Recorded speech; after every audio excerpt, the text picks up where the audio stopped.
안녕하세요. 흰수염고래 스포츠입니다. 2024-2025 챔피언스 리그가 드디어 시작되었습니다. 지난 시즌까지는 조별리그 경기에서 6경기를 치렀었는데 이제부터는 새롭게 개편이 되면서 한 팀당 8경기를 치르게 됩니다. 그러니까 볼거리가 매우 풍성해진 거죠. 먼저 강팀 기준으로 바이에른 뮌헨, 리버풀, 레알 마드리드, 유벤투스, 아스톤빌라 등 경기가 있었습니다. 김민재 소속팀 바이에른 뮌헨은 디나모 자그레브와의 홈경기가 열리게 되었는데 김민재는 이 경기에서도 선발 출전하게 되었습니다. 콤파니 감독 체제가 되면서 김민재는 더욱 확고한 주전이 된 상황인데요. 이번 챔피언스리그 선발 출전만 봐도 콤파니 감독이 얼마나 김민재를 신뢰하는지 알 수 있죠. 김민재는 리그 전 경기 선발 출전에 A매치 2경기도 고생한 걸 알고 있는데도 챔피언스리그 상대가 그렇게 강력한 팀이 아닌데도 선발 출전이었습니다.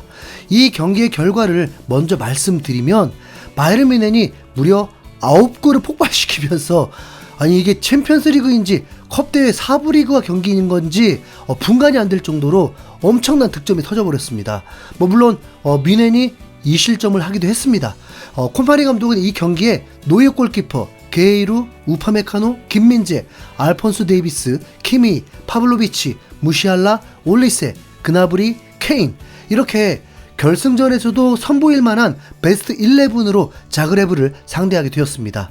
첫 골은 전반 15분 그나브리의 골부터 시작이었습니다. 그런데 골이 난 후에 휘슬이 불렸고 VAR을 돌려보니까 그나브리가 골을 넣기 전에 이미 박스 안에서 파블로비치가 넘어졌을 때 상황이 발생하면서 오히려 그나브리의 골이 취소되고 페널티킥이 선언되었습니다. 민재 친구 그나브리의 골이 되어도 상관없었는데 디나모 입장에서는 오히려 기회가 생겼습니다. 페널티킥을 막으면 되잖아요? 그러나 페널티킥 전세계 1위급 케인이 가볍게 성공하면서 빠르게 앞서 나가게 되었습니다. 뮌헨은 전반에만 3득점이 나오면서 사실상 승기를 잡았습니다.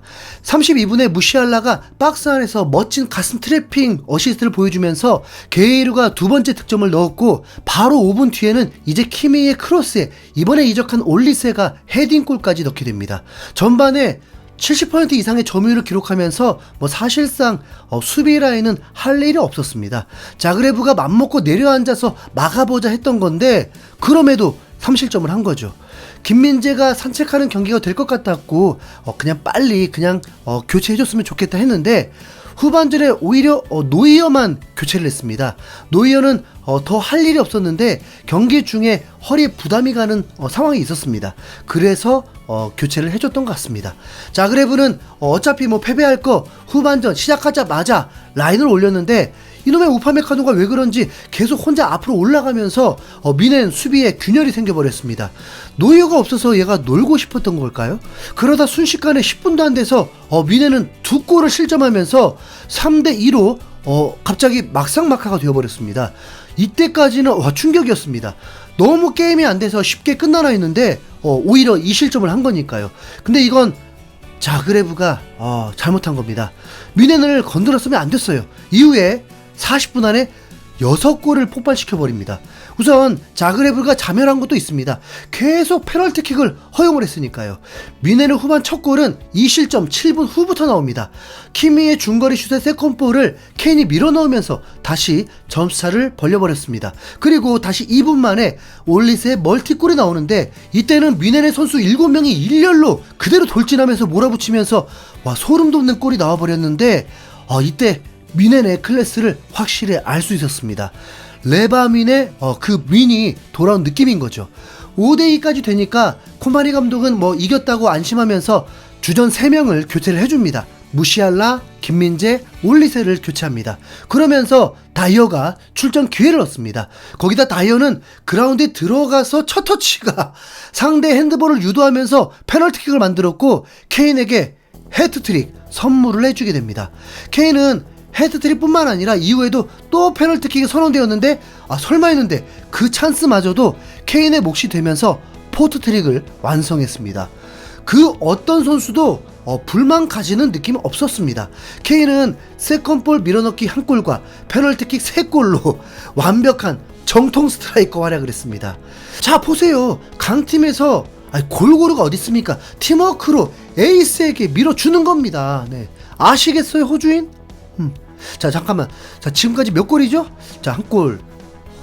아직도 골이 안 끝났습니다. 교체로 투입된 사네와 고레치카까지 골을 넣으면서 9대2로 대승을 거둔 겁니다.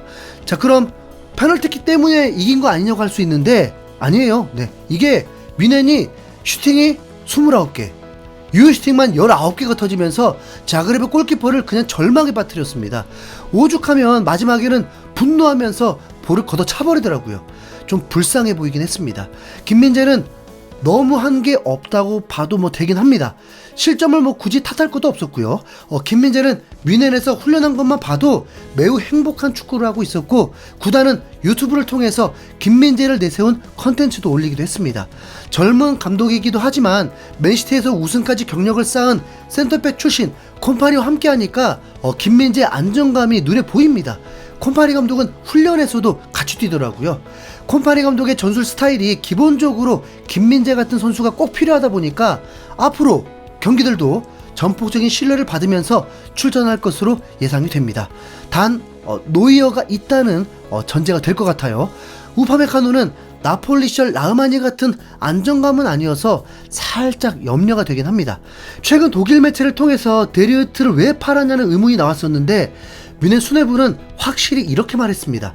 김민재가 있기 때문이다 라고요. 네. 뮌헨이 9골이 나온 건 진짜 어떤 팀도 공포감을 가질 수 있겠죠. 뮌헨이 앞으로 상대하게 될 팀들 파리 생제르맹, 바르셀로나, 페노르트, 아스톤빌라 등등과 붙습니다. 근데 이 4경기만 봐도 매우 흥미롭겠죠. 김민재가 이강인과 황인범을 상대하게 될 거거든요. 자, 수요일 챔피언스리그 경기 결과는 우선 리버풀이 AC 밀란과의 원정 경기였는데도 3대1로 승리했습니다. 시작부터 실점을 했지만 코나테와 반다이크의 연속 헤딩골이 나오면서 앞서 나갔고, 후반전에 소보슬라이의 추가골까지 나오면서 승리했습니다. 혹시 궁금해하실까봐 에메르송 로얄 소식을 전하자면, 에메르송은 3실점 이후에 투입이 되면서 교체로 출전까지는 하고 있었습니다. 네. 잘 지내? 그리고 아스톤빌라가 영보이스를 상대로 원정 경기였는데도 압승을 거두면서 진짜 강팀처럼 활약하고 있는데 겁나게 부럽네요. 그리고 한 팀 더 소개해보자면 레알 마드리드가 슈투트가르트와의 홈에서 경기를 했는데 전반에 1대1이 되면서 불안함을 줬지만 음바페까지 골을 넣으면서 그래도 3대1로 승리를 했습니다. 음바페가 3개 이적을 하면서 마치 뮌헨처럼 골이 나올 줄 알았지만 그렇게까지 공격력이 폭발은 하고 있지 않습니다. 그래도 그 정도니까 3골 넣은 거죠. 네. 이제 내일은 이강인 소속된 파리 생제르맹이 지로나와의 홈경기가 있고, 맨시티가 인터밀란과 홈에서 빅매치를 치르게 됩니다. 이제 정말 앞으로 관심 가는 경기들이 쉴 새 없이 있습니다. 내일은 갑자기 좀 격이 확 떨어지게 느껴질 수 있는데 토트넘이 카라바오컵 코벤트리와 빅매치도 있습니다. 이게 우선 토트넘이 원정을 떠나는 것이고, 이게 우선 토트넘이 원정을 떠나는 것이고, 왜 승리할 거란 장담이 안 되죠. 진짜 반전을 좀 만들어줬으면 좋겠는데, 지금은 한국에 소름이 응원하는 분들이 다 김 빠져버렸잖아요. 우리가 응원하는 한국 선수들의 기분 좋은 소식들이 많이 들렸으면 좋겠습니다. 배준호가 선발 출전한 스토크시티도 졸전 끝에 우선 16강 진출을 했습니다. 자, 이상 뮌헨이 챔스 역사상 기록적인 골이 나왔다는 소식 전하면서 물러가 보겠습니다. 흰수염골이었습니다. 감사합니다.